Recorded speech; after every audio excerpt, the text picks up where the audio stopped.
1 Mei 1998, krisis moneter reformasi 98 H-20. Memasuki pertengahan 1997, krisis moneter atau World Crisis melanda Indonesia. Nilai rupiah anjlok terhadap dolar Amerika yang berfluktuasi Rp 12.000 sampai 18.000 dari Rp 2.200 pada awal tahun. Di tengah situasi ini, tim ekonomi Soeharto justru menaikkan tarif listrik dan bahan bakar minyak. Ekonomi rakyat semakin terpuruk. Soeharto menyiasati situasi rawan pangan dengan kampanye makan tiwul yang disampaikannya melalui televisi. 2 Mei 1998, kemiskinan tersembunyi, reformasi 98 H-19. Sidang Umum MPR 98 memberi gelar Bapak Pembangunan kepada Presiden Soeharto. Gelar ini diberikan karena Soeharto dianggap berhasil dalam pembangunan ekonomi. Selama 30 tahun kekuasaannya, pendapatan per kapita meningkat dari $80 di tahun 1967 menjadi $990 di tahun 1997. Ekspor meningkat dari $665 juta menjadi $52 miliar. Reformasi 20 tahun lalu dan sejumlah langkah mundur demokrasi Indonesia.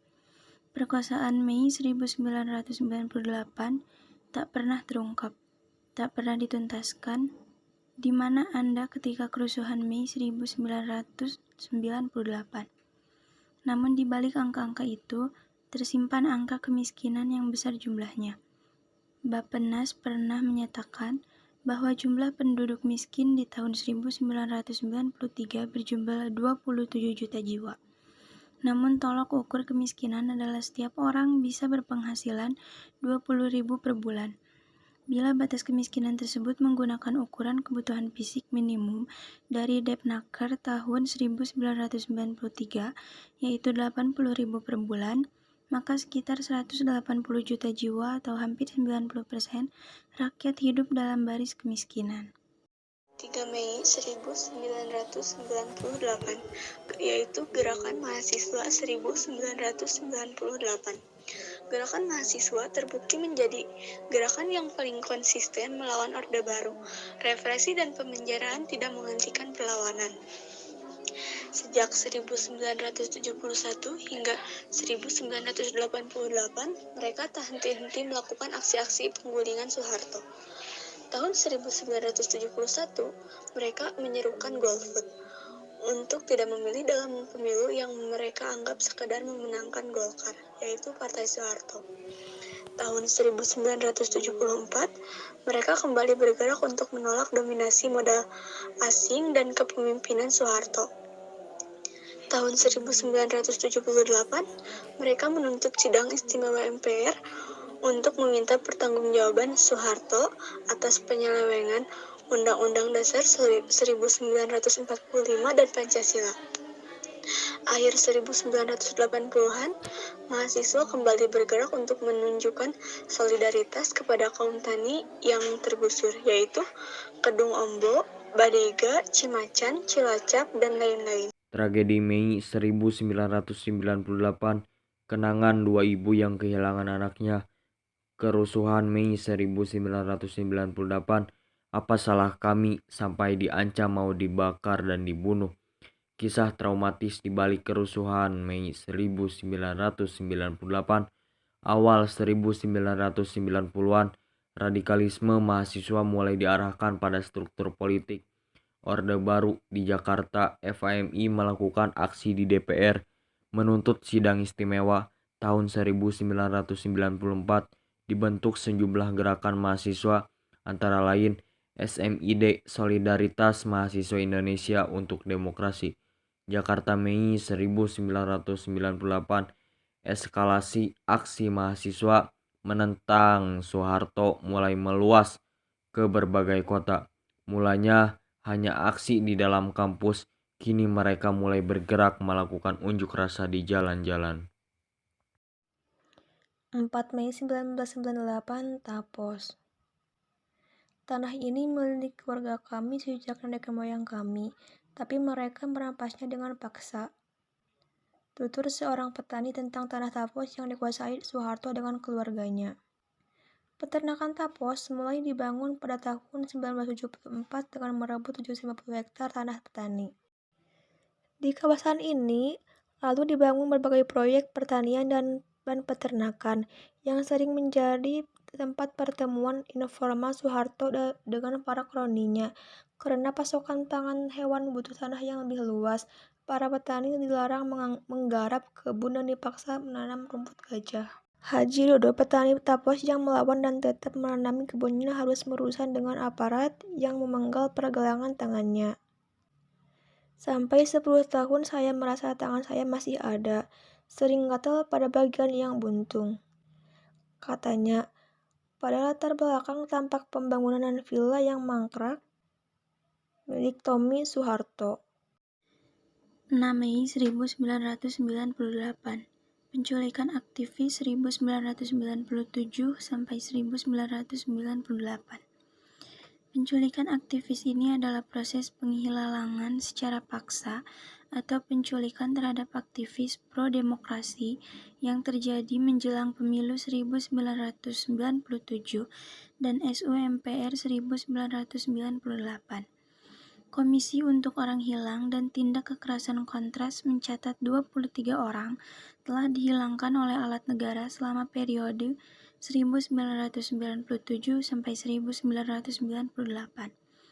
Dari angka itu, 1 orang dinyatakan mati, 9 orang dilepaskan, dan 13 orang lainnya masih hilang hingga hari ini. Tuti Koto, ibu dari Yani Afri, salah satu korban penculikan yang tidak kembali, menanyakan keberadaan putranya di Dephankam. Hingga akhir hayatnya November 2012, Ibu Tuti Koto tidak pernah mendapatkan kejelasan tentang putranya. 7 Mei 1998, yaitu Tim Mawar.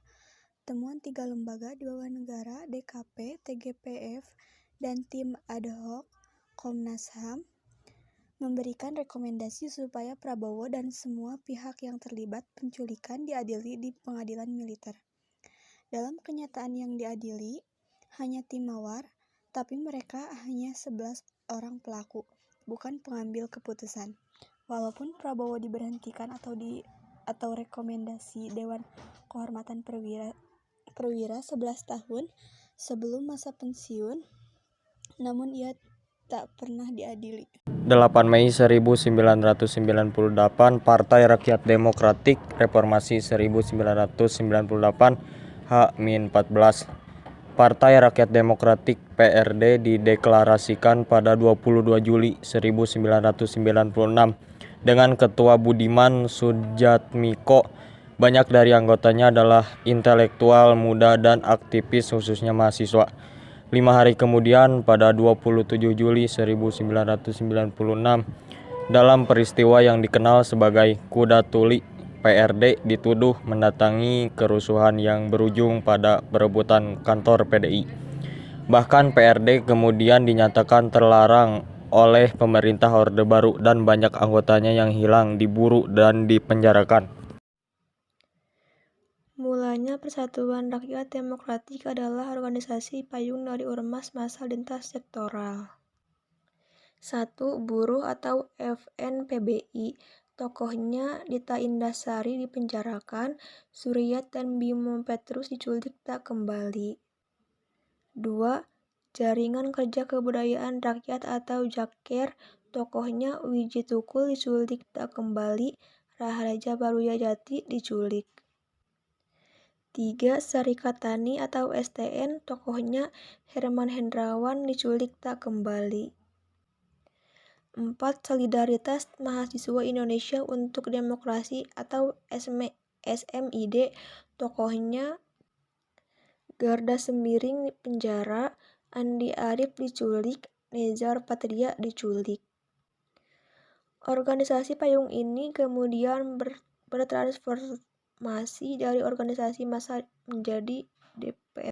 Organisasi payung ini kemudian bertransformasi dari organisasi massa menjadi PRD. 13 Mei 1998, penembakan Trisakti Reformasi 1998 H-8.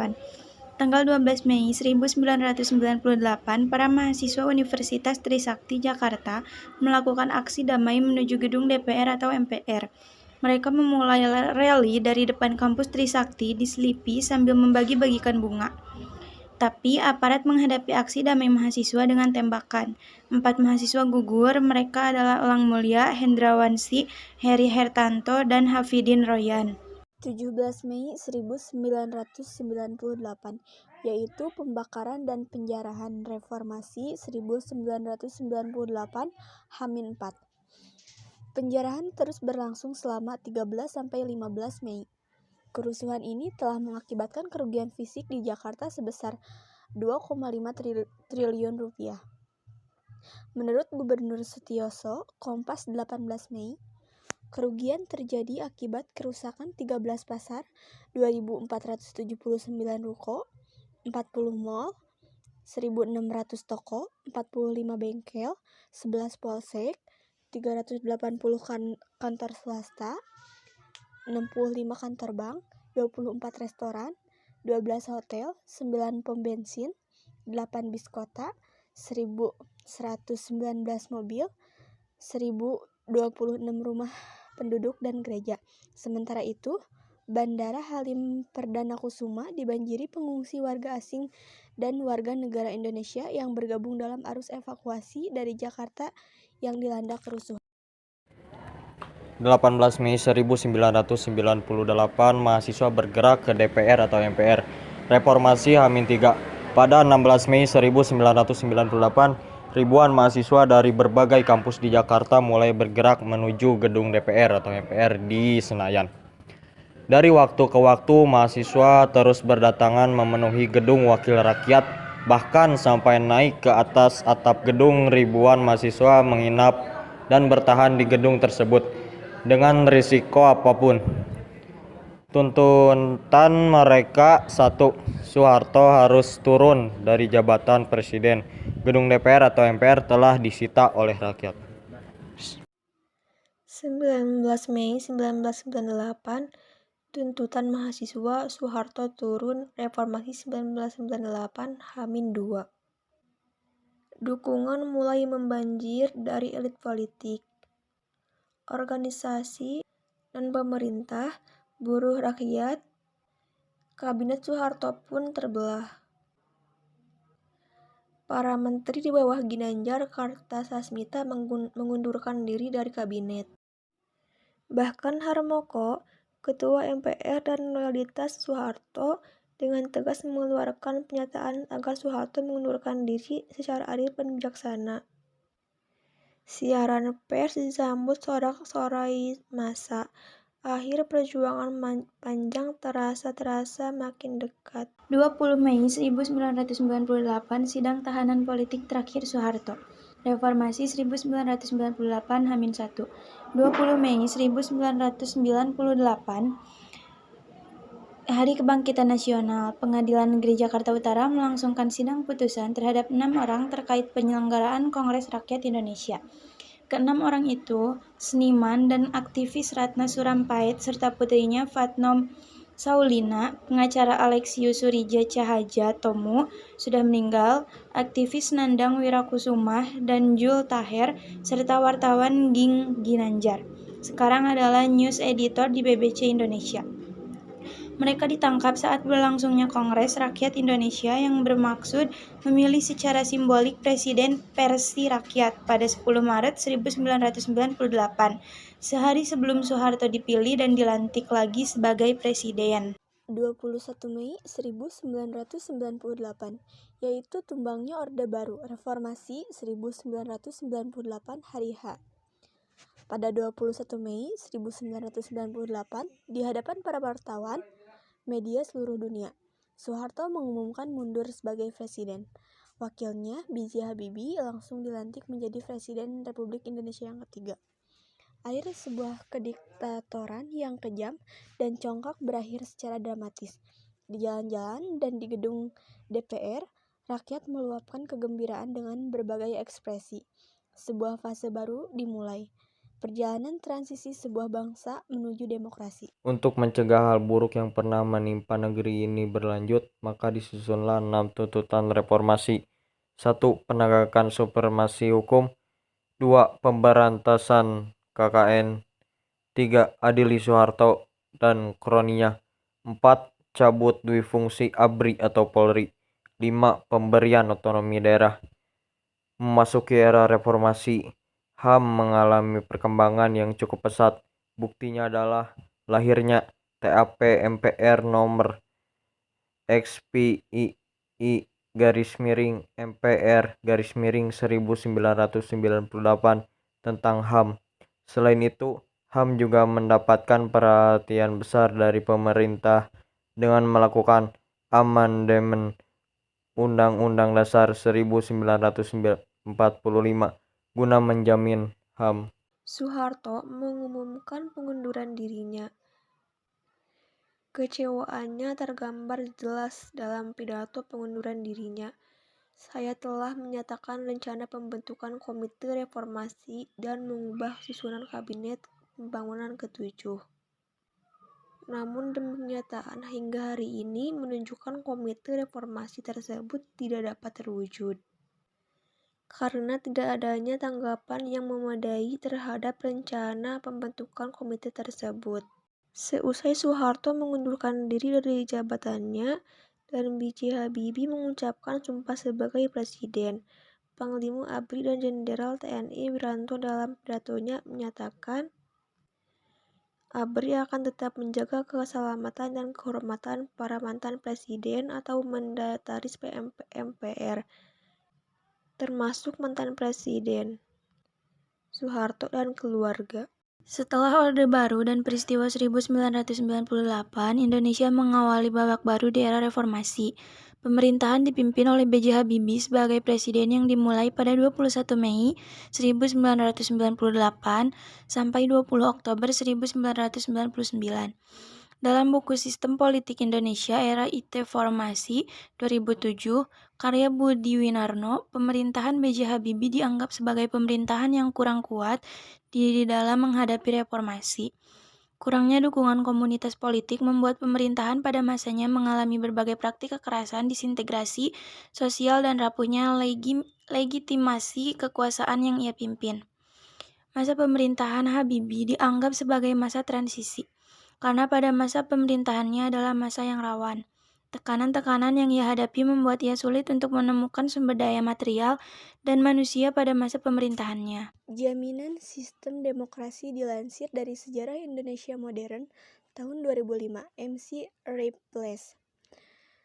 Meski banyak menerima tekanan dari berbagai pemerintahan, pada zaman Habibie dinilai begitu baik selama 17 bulan menjabat sebagai presiden, ia menjamin adanya masyarakat yang lebih demokrata, terbuka, dan adil. Ada jaminan di dalam sistem demokrasi yang ia jalankan, seperti kebebasan pers, adanya pemilu multipartai, dan penyelenggaraan pemerintahan daerah.